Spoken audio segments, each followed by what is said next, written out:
right, we're back. Everybody in the room? Everybody. Come on. You're from the space industry, but you know music, right? Everybody. Need some. Depending on what genre, what decade you're from, I guess. Now, welcome back to our next and final chapter, so to say, of New Space Europe 2024, and also to everybody watching remotely, thank you for sticking with us.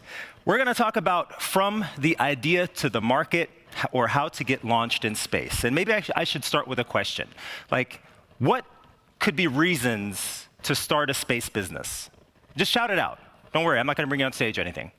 Anything that comes to mind? Final frontier. Money. Fame. Whatever. Maybe, you know, embracing a childhood dream, changing the world, money, whatever it is. But a good idea is not enough. So what does it take to get launched in space? That's what we will be discussing in the upcoming panel. So as usual, let's give them a big round of applause. Here are our panelists. Joining us, ladies and gentlemen, is strategy consultant and owner at Orica Space Strategy Consulting, Carolyn Belle. Also with us, partner at Promos Venture, Pierre Festal. Founding partner, Expansion Ventures, Ted Elvage, and also head of business development and innovation at Technoport, Olivier ZEPHIR. And hey, Elsa, would you please briefly introduce the host of this panel, Juliette?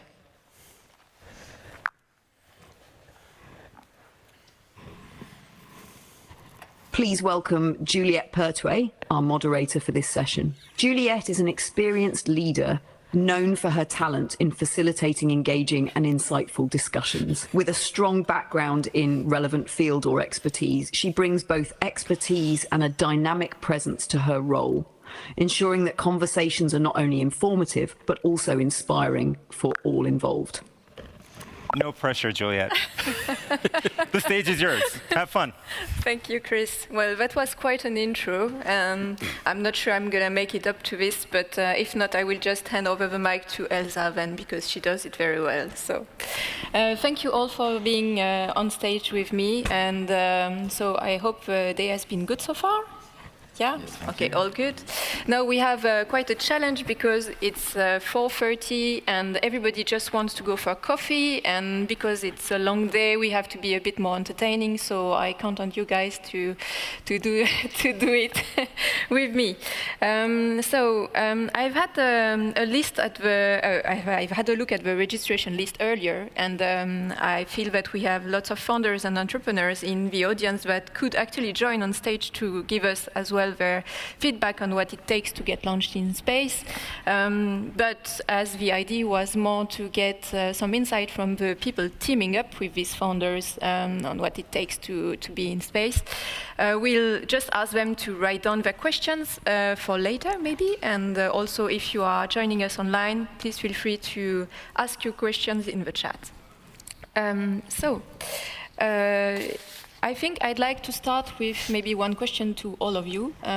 One question which is an obvious one, or maybe a simple one, I don't know, but sometimes it's good to be back to the basics. So in just a few words, what are, according to you, the specifics about launching a business in space compared to other sectors, if there are any specifics, of course? So I don't know if one of you want to start. Okay, so to just dive in, one of the things that's definitely clear in space is that it often takes longer to do anything in space relative to other industries. Especially we've seen as companies see the success of tech industry companies and how quickly it's possible to iterate on technology and to release a new version. It's not as simple in space. It's becoming easier to iterate on your ideas, to iterate on your hardware, on your software more quickly, but nonetheless, the development timelines are very long. And consequently, that means that the amount of funding you need over the time is also elongated. And so you need to be able to bring in investors who are willing to be with you on that journey, even though it takes longer than what they're used to seeing. And I think that ability to convince someone of why to take that extra risk is more onerous on the founder to explain the idea, to explain why it's worth it. Do you want to complement that? Yeah, I think I would say the corollary to that is the capital-intensive nature of the space sector. Obviously it's not unique. A lot of deep tech or companies which are trying to bring breakthrough innovation to market tend to be on the capital-intensive end of the spectrum. But space definitely combines, this capital intensity with uncertain timelines, makes it particularly risky. I would add up the fact that bringing space tech to market is about technology business diplomacy. It's not about speaking technology people speaking to technology people. It's also being able to speak to agencies, to speak to government, understand the regulations, having on the right spot, having the good friends in the sense of keeping that diplomacy with other states and so on. I think that's the part of the complexity of bringing solutions to market. Mm-hmm. Yeah, and maybe I'll say something a little bit different since I'm from Sweden, right? So for me, I started investing in space because rocket science isn't rocket science anymore. And that was the promise that made me sell all the other companies, sell my real estate business, and just do space. However, there is some rocket science still in there, which is costing a lot of money, a lot of time. But the problem is that usually when we talk about deep tech ventures in general, we're talking about unique and also protectable solutions to hard problems that are really scalable to a large market. So if you cure cancer, for instance, there will be a market. People will buy that. But sometimes with the space we're doing, even if you had all that sort of technology or the rocket science behind it, we don't always know what the market is going to be yet. I mean, it will be a market there, but we just don't always know where it is. So for me, rocket science isn't rocket science anymore, and we need to really start thinking about who our customers going to be and where are we going to start selling, especially from an investor perspective. That's really important because I really think this is an entrepreneurial game, and the really cool thing with space is it's attracting all of you guys in here, which has really been great to meet you all today, and I'm hoping to meet more of you guys later on. But it's like you guys make the difference. You guys who are the entrepreneurs right now will make the difference in space. So for me, it's a mindset. Rocket science isn't rocket science anymore. But it's still difficult. It still takes a lot of time. Still needs some capital. Hence, you might need me on the future ride somewhere. Thank you. So maybe I will build on that, what you just said. So Pierre, so just a small disclaimer, you did not send me your bio, so I had to research it on the internet. You know what they say about internet, so I'm just, correct me if I'm saying something wrong. So you joined Promise Venture in 2020, and you have more than 15 years of experience in venture capital, and you've been working with companies from very different industries. I read somewhere Dailymotion, I think, in your portfolio? Yes. So from your point of view, if we hear what has been said right now, and what does it take to launch a startup in space? Like someone's coming, what does it take to launch? So as a founder, I think like any entrepreneurial endeavor, whether it's in digital media like Dailymotion or fintech, space is no different. You need a very motivated founding team, founders, pair of founders, maybe more, 3, 4, who have a lot of grit, who have a vision, and who are willing to and able to move Earth to make that vision happen. Mm-hmm. So I think fundamentally that's the core of it, that's the genesis of it, and as early stage investors, that's basically what we underwrite. We underwrite founders, the quality of the founders, our appreciation of their ability to go and execute on that vision. All right, thank you. So, Ted, if we can go on with this, you are the founding partner of Expansion Venture. Yeah, that's right. So Google was right this time. Yeah, you did send me your bio, so that was okay. A bit easier. And you also you support European new space startups, but you are also chairing EBAN, right? Yes, I am. So I'm the chairman, together with a couple of people here today, on the European Business Angel Network for Space and Defense. That's true. All right. And so do you share Pierre's vision? And does this mean that it's, because if I understand what Pierre is saying, it's about the it's about the people, it's about the person. So does it mean it's all about people and maybe personal branding or something like this? What does it take? I totally agree with everything you said, Pierre. I mean, this is a good guy, right? So I do, and you've been very successful. And it is, we do underwrite the team, absolutely. But you know, there's always been the discussion, you know, comparing investing in startups, early stage startups. Do you bet on the horse or the jockey if you want to do that? So the first thing you want to do is you want to have a large market. So it's easier to make money on the Kentucky Derby than in Sweden, for instance, where you don't get any money at all for a horse race. And then you need to figure out, are you going to bet on the best horse or the best entrepreneur, the jockey or the horse? And you know, the horse has 4 legs, so if the jockey falls off, you know, the horse can still win the race, which is the technology, right?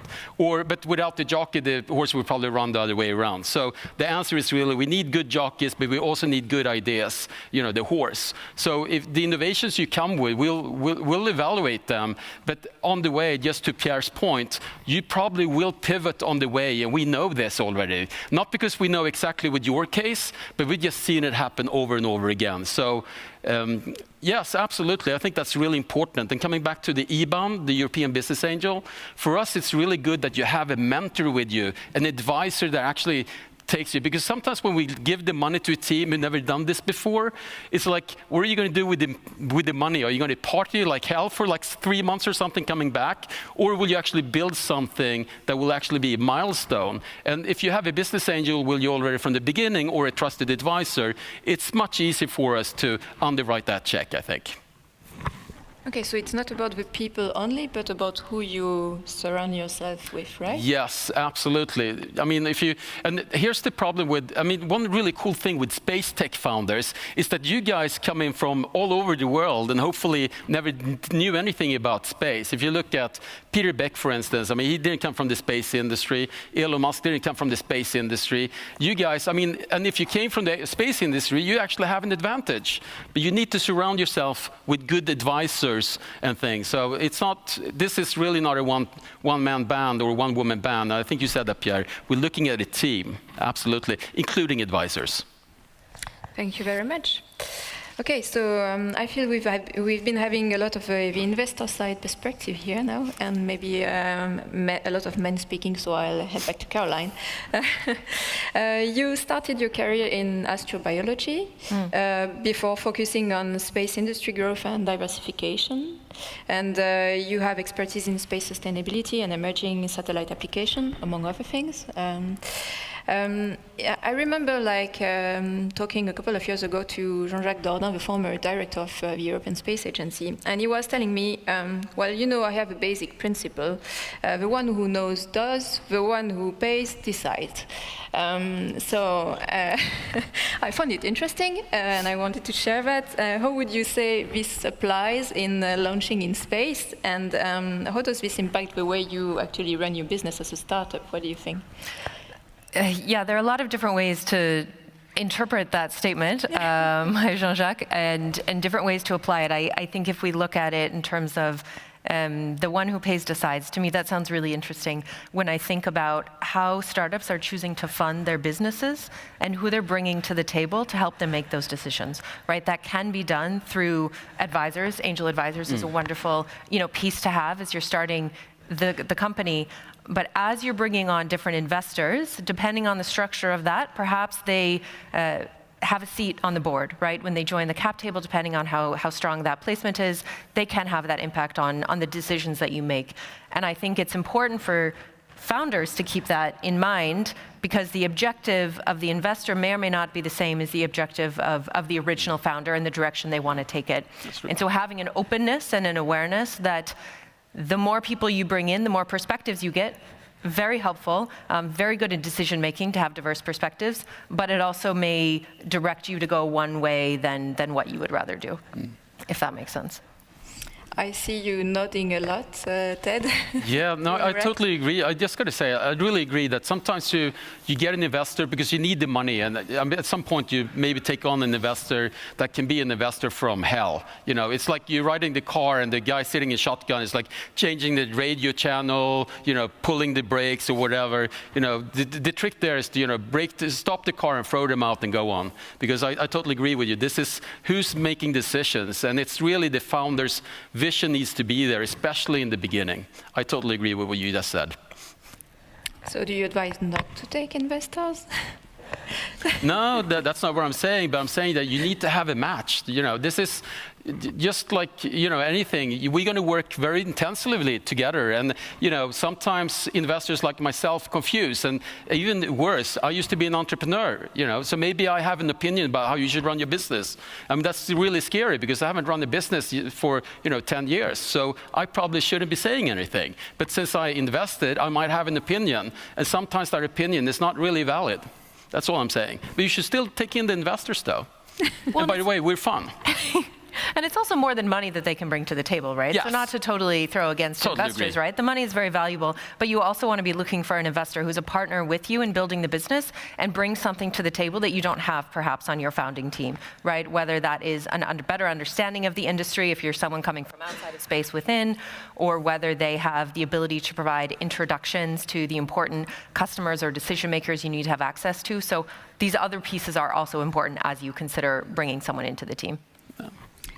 Okay, we have a question which is popping up. Maybe we can take it quickly. So the question is, how do you balance the long development timelines in space with the need to generate revenue and commercialize your technology? Who wants to take that up? You got to get a good lawyer and good conditional contracts so as to be able to support and onboarding investors who are ready to evaluate your company on the basis of conditional contracts you're able to have. That's why when we were speaking about the capability to network and build trust with people, yes, you cannot value what you're delivering right now. You don't have outputs already, but you're sharing, you're building trust across partners through the throughput you're already giving within your company. Yeah, I totally agree with that. And I think that here in Luxembourg, I mean, and in Europe in general right now, we are doing a lot of things to de-risk the technology, and you have good incubators and accelerators to work with that will support you in that. But, you know, a lot of people say that I will build it first, and then I will sell it, and then we'll see what happens. And sometimes the best founders I see, they, first of all, they can sell, so they will attract people, talent from other businesses. So the first sign we see is that you actually sold people to move to your company, even maybe switching. I mean, even think of people moving to Helsinki right now to do space tech. Who in the right mind wants to go to Helsinki and do space tech? But it's really cool, right? So they go. So that's the first sell sign you can see. And then you need to sell on the investors, to your point. And then you need to sell to customers. And you can sell stuff to clients without having stuff ready. And the best of you guys out there are already doing that. And the rest of you, if you don't have a client already, get one. Because you can commercialize already. Maybe not huge scale, but you can at least get out of the building and get some contract signed. Well, and also small-scale contracts that help you on that early stage of the development timeline can assist in that trust building. I mean, that's one of the best things that I've seen. Being based in the U.S., we have a structure of government R&D support contracts that start really small, $50,000. It doesn't do much, but you get the phase one, you execute well, you start to build a reputation and a relationship with that customer. You get the phase two, $250,000, not that much money still, but it helps to build that, and then surprise, if you're lucky enough to get the phase three, by showing the technology works, by showing you can execute, then maybe you're walking into a $20 million contract that allows you to go to space and show the commercial market what you can do. Good, thank you very much. Thank you for the one who asked the question online, I guess, because the audience is quite quiet here. But so now Olivier, you're the closest to me, so I kept you for the end. So you are the head of business development and innovation at Technoport. Correct. Your primary mission is to support early stage venture to validate their technological products and commercial strategy. So you mentioned it quickly before. You came up with a concept when we talked last week, which was which we haven't really addressed yet, which was the one of tech diplomacy. So because it's a bit of I have to say I had to research it on the internet myself to really get it. So could you tell a bit more about what it is and why it makes sense to launch a startup? I'm going to take the perspective of a technology business incubator. Put myself back 10 years ago, you know, the early stage companies we used to see publishing apps on platforms and so on, having revenues, calculating CAC and so on, to say, hey, what's going to be the return on CAC? And today, what is very exciting, speaking as a technician myself, is that technology has never been so much available. Today, you're even saying, I'm going to make a bot. I'm going to build a bot that is going to draw out technical solution for me. Is that enough to sell it, to get a payer that we were just pointing out before? No, unfortunately not. I mean, bringing from lab to market technologies today requires, as you were pointing out just before, advisors who can answer to things that you cannot foresee. Maybe sometimes you're coming with a good solution, good technological solution. Unfortunately, this is a captive market. How many entrepreneurs get to know what captive market is about? I mean, I'm a humble technician when we explain that in some market, you don't list yourself like this unless you have 5 years of credential. How are you going to get 5 years of credential? You're in early stage ventures. This is where the tech diplomacy works out. You were naming people such as Mr. Doudon, for example, or other people. This is why you have such people in your board, is to be able to have visibility of how to bring business to market. So you're basically selling what you do so that other people make it theirs, right? You're gathering other people around yourself. So you're selling it, but maybe not only to your customers. That's what exactly. You're saying? Yeah, not to the part. It's how you build around yourself, and this is what tech incubators on our side will develop. Is the capability of our network for business intelligence. We're not only about an office where you set up, you build your team, but it's our reach to our network, which is useful for our entrepreneurs. This is where then you can combine your strategy. Thank you. So I get the feeling that you have to prove the value of what you're bringing, so not only to your end users or customers, but also to the other people. So how do you, maybe Caroline, how do you assess the value the added value that you bring to your customers, markets, audiences? How do you, for a startup, like how do you get to do this? So it will sound very basic, but I think it's important to say, because a lot of companies I've seen don't do it. You just talk to the customers that you want, that you think could maybe be a user of your service. So I think having that customer discovery phase early on when you have the idea, because in space, a lot of the ideas for startups that we see are from the technical perspective, right? It's someone who maybe faced that issue in their life as an engineer, or has this cool idea for how to make, you know, a smaller or sensor or something with more bands or whatever the case might be. But unless you talk to the customer, you cannot verify that that idea is something that they're willing to pay money for. They might say, yeah, that's nice, but I won't do it unless it's this price point, which you know you'll never be able to deliver, or whatever the case might be. So I think having those conversations, not only with the customers you think will be an easy sell, but the ones that will be a hard sell, to try to understand, you know, how you might be able to provide value and then tweak your product to better fit that market on the other side is how you do it. And it can be very difficult to reach those customers. And that's where really having that network to draw on, especially if you can lean into an incubator who has that in place, that yes, maybe you're an expert in space, but you're not an expert in agriculture. Well, maybe you can meet someone who will introduce you to farmers, who will introduce you to large scale manufacturer or agricultural companies. That's a way to validate. Thank you. So from all what we've said, and because maybe it is also my background, so I tend to go back to this, to communication marketing, it seems to me that like being able to sell your story, to say what you do, is very important, crucial actually. And I am personally, I told you also this last week, I am personally a big fan of the Simon Sinek Start With Why thing. So because I think that lots of companies are saying just what they say, but don't really explain why, and makes big difference in the impact you can have. So do you think that this also applies in space? And what do startups need to do to communicate with like efficiency? Basically, to put it in simple words, like does a logo and branded T-shirt is it enough, or do they need to do more? Maybe Pierre, you can also say something about. Sure. So obviously, I think building narratives and selling stories is very important when it comes to fundraising, because you raise money on the back of a vision usually, especially when you're an early stage company. And we have this saying in venture, what are you selling? Are you selling the sizzle, or are you selling the steak? And at some point you're going to move from the sizzle to the steak.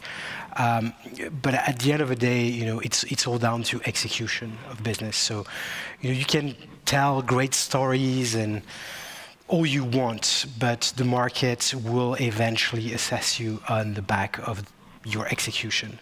So ability to tell a story and sell that story and engage potential investors and other stakeholders is very important at the early stage in the company's journey, but then you need to deliver on that. So, and for space companies, what that means is that programs, successful programs. So if it's a launch company, eventually you need to launch. If you're a capsule or whatever type of hardware company, you need to put stuff into orbit and demonstrate, not only demonstrate your capabilities, but also operate for customers.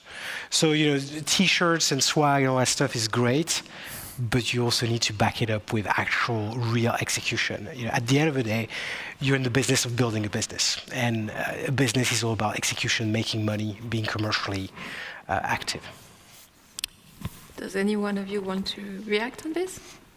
Yeah, so maybe I can say something. So when you guys are out there meeting investors or clients, it's really when you sit down one-to-one or one-to-many like this, that's really when you're company really, exists, because otherwise it's just an idea somewhere else and it might not exist. So for me, the company arises when you're in the discussion about someone, about your passion and what you guys are going to do. And I think it's really well-deserved or well-served time if you invest in a pitch coach or in a communication coach. Even I do that, and well, for obvious reasons, but maybe you don't need one, but I needed one. And I think it's really good because you get to tell your story in less time. There's like you need to hook the audience, right? Even if it's one-to-one or one-to-many, you need to orient them, know that, okay, this is space tech, this is upstream, downstream, whatever it is. You need to sort of win them over so they get really excited about what you're doing. And then you need to tell them the details and the traction you had, like Pierre told you. And then you need to offer them something. You need a structure when you talk to people. You need to have an objective when you do it. And I think that's where the storytelling comes up. And in Europe, compared to, I think that you guys in the US and even here on at this stage, I think you're an excellent speaker, and I think we can learn from that, and we should learn from that. But the thing is that some people are better one-to-one, and some people are better one-to-several like this, and some people just shouldn't be on stage at all. Get a partner. Well, apparently your communication coach was good because people haven't left, so I guess it's... They're sneaking out. I see one leaving right now. Come back here. He's going for coffee. One thing I would just add to that is it is absolutely your ability to convey the vision, and that needs to be compelling, but equally important is your ability to not talk, to sit and to listen to the people that you're engaging with, and make sure that you are getting ideas from both directions and flowing back and forth. Yeah, I think I would go on that too, the art of sharing a communication channel to your stakeholder. Because today, one same value proposal to everybody is not enough. You need to be able to highlight to your investor when his return timeline. This is what he wants to know. Yes, of course, he wants to know the technicities of things, the type of resources you need to have in the company. Yeah. But how does employee number 4, 5, 6 cares about it? He wants to be employed and to highlight his profile. And this is technical technical too. You need to be really technical to know how to onboard the best team and being able to have a value proposal for each stakeholder you're talking to. And if I may add on that one, this is really cool you said that. Thank you. Happy doing my job well. Some of the companies we invested in had really good newsletters, and we always asked our founders to sort of have an ask your investors for something, right? And some people really suck at the newsletter thing, and when it goes bad, they sort of fade away and stop talking with you. And then they come up and, yeah, we need like 5 million euros. And it's like, where have you been for the past 6 months? So coming back to your point about communication, also, of course, with your staff, people, customers, and like you said, keep on engaging them, because some of this is actually, you know, the first time you meet someone, it's like, yeah, I don't know if I like bald people from Scandinavia. And then the second time, yeah, he's growing on me a little bit, but not that much. And then after a while, I don't seem to get rid of this freaking guy from the Nordics. And then suddenly you go, hey, he's my best friend right now. So you don't know what's going to happen. You know, if they don't say no, there's still a go to continue. So thanks, I really think so. So in your newsletters, make sure to communicate where you're at, even the good, bad stuff. We need to know everything. And it doesn't need to be fancy. But the favorite newsletter of a startup that I subscribe to, right? It's like literally bullets of, this is what we said we would do this month, with a slash through it of, yes, we did it, or no, we didn't do it, and then in parentheses, why, and what's the plan to do it this month, and then they say, this is what we're going to do next month. Yeah. And so there's always an update. There's maybe a picture, but there's no fancy formatting. It's just the data I need. And for me, that helps to build trust in what they're doing, in that they have a level of transparency. Are they going to be fully transparent with someone who's sort of outside the world? No, but to some level it's helpful. My turn to say thank you to being so clear. Objectives and key results. If you have this just under a stack and be able to share a conversation on this is how you build the trust. Agree. Okay, thank you very much. So now, we still have a few minutes. There's a question on the screen, but before that I want to see if there is a question in the audience. Yeah, come on, audience. Come on. We need some more questions from the audience. Throw anything you would like. Here we have one. We have one here. Couple of ones. You made my day now. Great. Pierre will answer this one, by the way. Sure. Thank you for interesting discussion. So you told us weird cases, like how not to do, but I would like to hear amazing cases, like from each of you, like what was kind of startup scale up, and what do you think helps them to catch your attention? Thank you. Pierre, I think. Sure. At the end of the day, it's all about execution, backing the right people, these people executing, setting things up right. And it's really, I mean, there's no formula, it's not a science. If it was, it would be replicable and we would all be... yeah, I think she wants names. Sorry. Speaker, one name, please. A real case. I know the book, you know, how you should do. Like real cases, like name of the company. So we were talking about, you know, kind of the early days of the company and the founders. And so one of our portfolio companies is a company called the Exploration Company. And, you know, I think it's a case in point of like an extraordinary founder who's got a background in the space sector, running large programs, who's also very multi-dimensional as a founder in terms of, you know, kind of a skill set, and really the breadth and depth of, you know, kind of what she knows. And you know, she had an idea to go and do more or less what she was doing at Airbus into the private sector and a startup. And you know, it wasn't very clear. You know, from the outset, there was an idea of building these orbital vehicles. But it's still early days for that market. I mean, there are some technologies out there and some companies doing it. But really, I cannot think of a more, you know, kind of thoughtful and deliberate founder approaching, you know, kind of the problem and also understanding, you know, what it takes to build a space company, whether it's engagement with institutional partners, the various space agencies, you know, stuff as, you know, in a way kind of basic and trite in many ways. People would think as, you know, okay, like space seniors, primarily France and Germany, I'm French, I'm going to incorporate the business in Germany, but I'm going to build a presence in France, and I'm going to, you know, kind of build institutional, you know, kind of support. So everything, you know, transpires, in that company and the way it's built is just super thoughtful and super strategic, and really is the hallmark of a great founder. So here's, kind of a real case of the initial, kind of steps taken by the founder in this particular case. Yeah, I totally agree with that. Fantastic company. I'll give you another example.